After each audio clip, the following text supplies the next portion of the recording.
Hello বন্ধুরা, আশা করি তোমরা সকলেই খুব ভালো রয়েছো। তো আজ একটা নতুন জিনিস নিয়ে আলোচনা করব। তোমরা অবশ্যই লক্ষ্য করেছো যে রেলওয়ে থেকে যে ভ্যাকেন্সি বেরিয়েছিল, অর্থাৎ গ্রুপ ডির ক্ষেত্রে যে ভ্যাকেন্সি বেরিয়েছিল, সেই ভ্যাকেন্সি কোথায় কত পরিমাণে ফর্ম ফিল আপ হয়েছে এবং টোটাল কত ফর্ম ফিল আপ হয়েছে সমস্ত ডাটা তারা দিয়ে দিয়েছে। বারবার আরটিআই রিপ্লাই না দিয়ে তারা একবারেই পুরোপুরি ডাটা দিয়ে দিয়েছে। তো এখান থেকে আমরা একটা জিনিস অ্যানালাইসিস করার চেষ্টা করব যে আদৌ কি কম্পিটিশন বাড়বে বা বাড়বে না, কি হতে পারে, কম্পিটিশন বাড়ালে ঠিক কতটা বাড়বে এবং কোথায় কোন জোনে সবচেয়ে বেশি কাট অফ যাবে, এই সমস্ত কিছু একদম সায়েন্টিফিক ভাবে আমরা আজকে আলোচনা করব।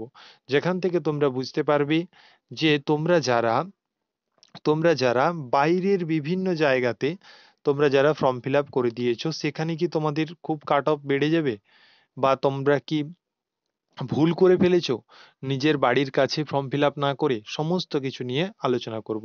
চ্যানেলে যদি নতুন হয়ে থাকো অবশ্যই চ্যানেলটিকে সাবস্ক্রাইব করে দাও এবং অবশ্যই তোমরা এই চ্যানেলের সঙ্গে থাকো, দেখবে তোমাদের খুব খুব উপকারে আসতে চলেছে। এর সঙ্গে সঙ্গে তোমাদেরকে আমি রেল এক্সামের দুটো বড় বড় সারপ্রাইজ দেব, দুটো বড় বড় তোমাদের জন্য সারপ্রাইজ থাকবে, যেখান থেকে তোমরা রেলওয়ে এক্সাম ক্র্যাক খুব সহজেই করতে পারবে।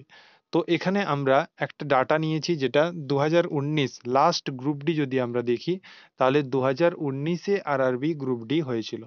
যেটা হয়েছিল সেখানে তোমাদের টোটাল টোটাল তোমাদের এর ফর্ম ফিল আপ হয়েছিল, টোটাল ফর্ম ফিল আপ হয়েছিল তোমাদের প্রায় 1,15,00,000। ঠিক আছে, 1,15,00,000। এখানে ভ্যাকেন্সির কথা বলে দিই, এখানে ভ্যাকেন্সিও প্রায় 1,00,000-এর 1,00,000 প্লাস এখানে ভ্যাকেন্সি ছিল। ঠিক আছে, 1,00,000 প্লাস ভ্যাকেন্সি ছিল।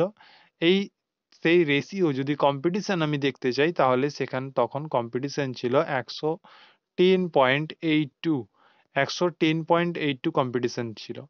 এখন যদি আমরা দেখতে যাই 2025-কে ধরি, তাহলে এখানে আমাদের টোটাল ফর্ম ফিল আপ দেখবো 1,08,00,000 প্লাস।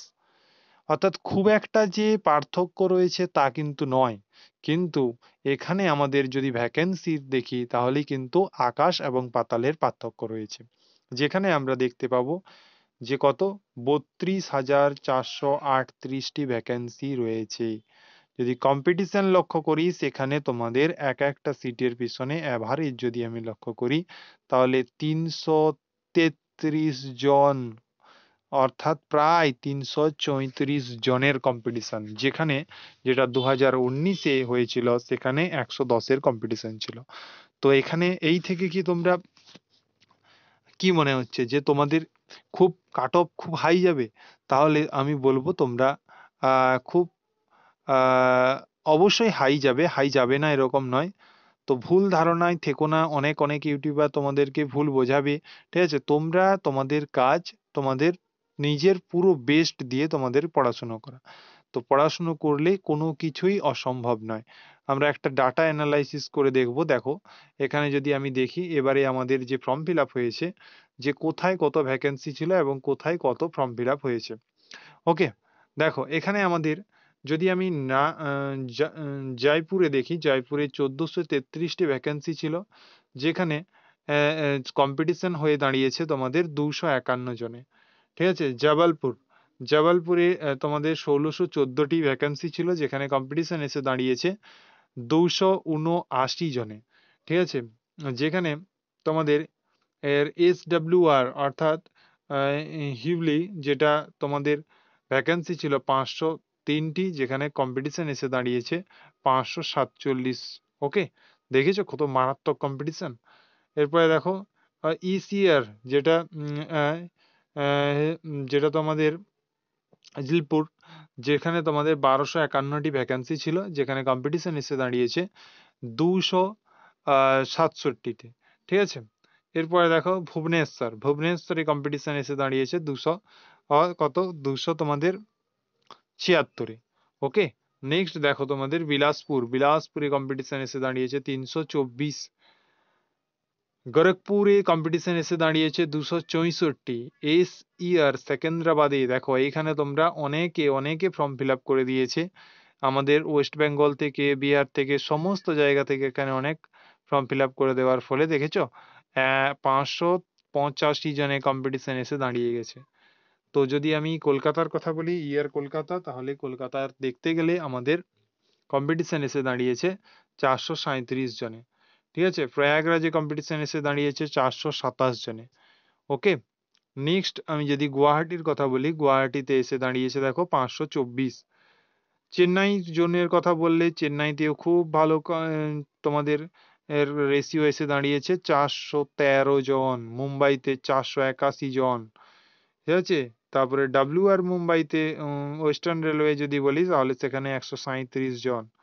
তোমাদের সবচেয়ে কম যদি বলি সেটা হচ্ছে গিয়ে সাউথ ইস্টার্ন রেলওয়ে, অর্থাৎ রাঁচি ডিভিশনে যারা ফর্ম ফিল আপ করেছিলে তাদের কম্পিটিশন একটু হলেও কম যাবে, 174 জনে কম্পিটিশন এসে দাঁড়িয়েছে। তো তোমরা যারা চেন্নাইতে মুম্বাইতে ভাবছিলে অনেক কম কাট অফ যাবে, দেখেছো কত ফর্ম ফিল আপ হয়ে গেছে। তবে একটা প্লাস পয়েন্ট মনে রেখো, তোমাদের যতই ফর্ম ফিল আপ হোক না কেন সমস্ত অ্যাভারেজ ছেলে মেয়ে কিন্তু এই সমস্ত জায়গায় ফর্ম ফিল আপটি করেছে। তো ওরা যে খুব ভালো স্কোর করতে পারবে তা কিন্তু নয়। তাই তোমাদের মন ভেঙে দিলে হবে না, তোমাদেরকে পড়াশোনাও তোমাদেরকে কন্টিনিউ করতে হবে। এই পড়াশোনাকে কন্টিনিউ চালানোর জন্য তোমাদের দুটো সারপ্রাইজ আমি তোমাদের জন্য রেখেছি, যেগুলো তোমরা যদি কন্টিনিউ দেখো তাহলে আমি 100% দিয়ে বলতে পারি তোমরা অবশ্যই অবশ্যই যে রেলের যে কোনো এক্সামে বসো না কেন তোমরা অবশ্যই সেগুলো অনায়াসেই তোমরা ক্লিয়ার করে নেবে। ঠিক আছে, এখানে এদিকে ডাটাগুলো যদি আমি দেখি তাহলে প্রত্যেকটা ক্যাটাগরি ওয়াইজ ডাটা তোমাদেরকে দেখো, তোমাদের ক্যাটাগরি ওয়াইজ কম্পিটিশন বা রেশিও দেওয়া আছে।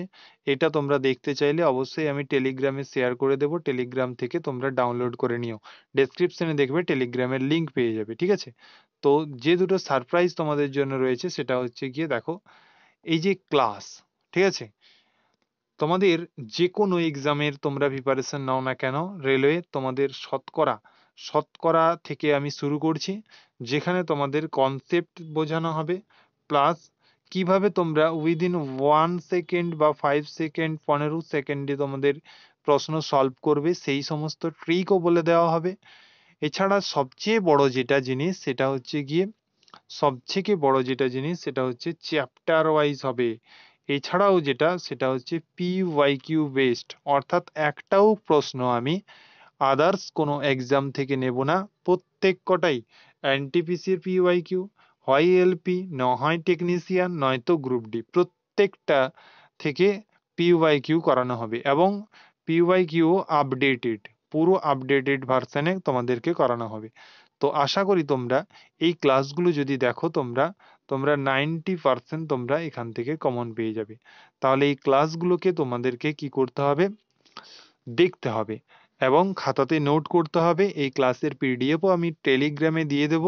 তোমরা যদি এই ভিডিওটিকে প্রচুর পরিমাণে শেয়ার করো তাহলেই কিন্তু এই ক্লাসগুলো শুরু হবে, নয়তো কিন্তু নয়। তোমাদেরকে প্রচুর শেয়ার করতে হবে এবং চ্যানেলটিকে সাবস্ক্রাইব করতে বলতে হবে।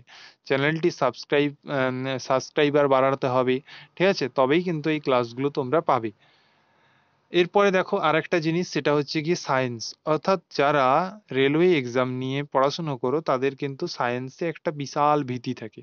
ঠিক আছে, সেই ভীতিকে দূর করার জন্য আর এই বলে দিই এগুলো তোমাদের কিন্তু পুরো বেঙ্গলির ছেলে মেয়ে পড়াশোনা করতে পারবে।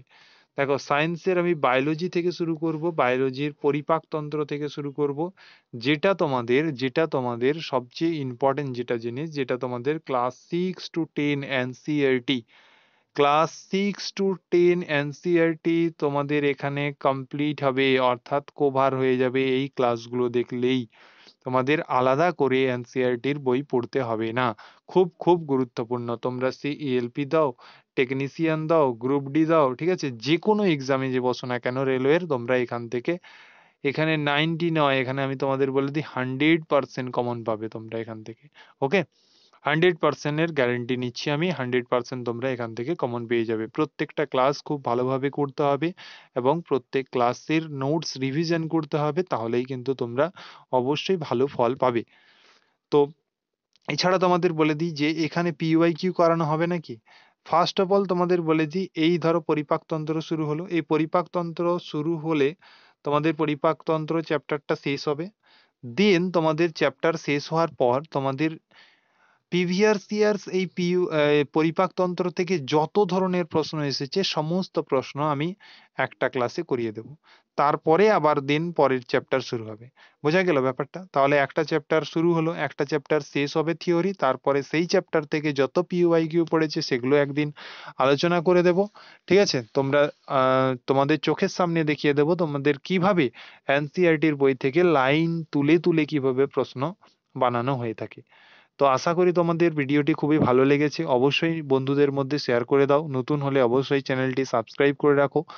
তোমাদের অবশ্যই পরবর্তীতে উপকারে আসবে। এবং তোমাদের এই ক্লাসগুলো যাতে খুব তাড়াতাড়ি শুরু হয়, তার জন্য তোমাদেরকে অবশ্যই অবশ্যই ভিডিওটি শেয়ার করতে হবে এবং তোমাদের নিজের বন্ধুদের মধ্যে চ্যানেলটিকে শেয়ার করে দিও। Thank you for watching. Next তোমাদের ক্লাসে একদম তোমাদের দেখা হচ্ছে।